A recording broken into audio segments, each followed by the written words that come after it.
Hi friends, இது வந்து பார்த்திங்கன்னா வியாழக்கிழமை ஈவினிங் 4 மணிக்கு மேலே எடுத்த ஒரு ஈவினிங் ரொட்டீன் தாங்க. பார்த்திங்கன்னா எங்கள் வீட்டுக்குள்ளே வந்து நான் வந்து மார்க்கெட்லேருந்து இந்த மாதிரி பொன்னாங்கண்ணி கீரை ஒரு நாள் வாங்கிட்டு வந்திருந்தாங்க. அந்த தண்டை வந்து நான் சும்மா அப்படியே மண்ணில் வந்து நட்டி வச்சுருந்தேன். சூப்பராக வந்துருந்துச்சுங்க. 1 மாதம்தான் இருக்கும் இதை நட்டி வச்சு. நல்லா சூப்பராக தலை வந்துருந்துச்சு.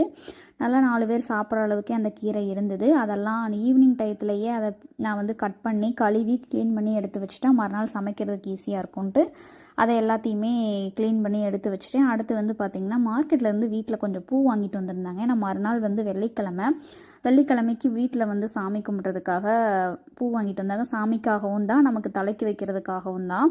மல்லிகைப்பூ நல்லா சூப்பராக இருந்துச்சுங்க. பெரிய பெரிய பூவாக இருந்தது. அதெல்லாம் கட்டி வச்சுட்டு அடுத்து வந்து பூஜை சாமான்லாம் கழுவ வேண்டி இருந்தது. அது எல்லாத்தையும் விளக்கெல்லாம் கழுவி க்ளீன் பண்ணி எடுத்து வச்சுட்டு இருந்தேங்க. இன்றைக்கி ஈவினிங் வந்து இப்படி தான் போச்சு.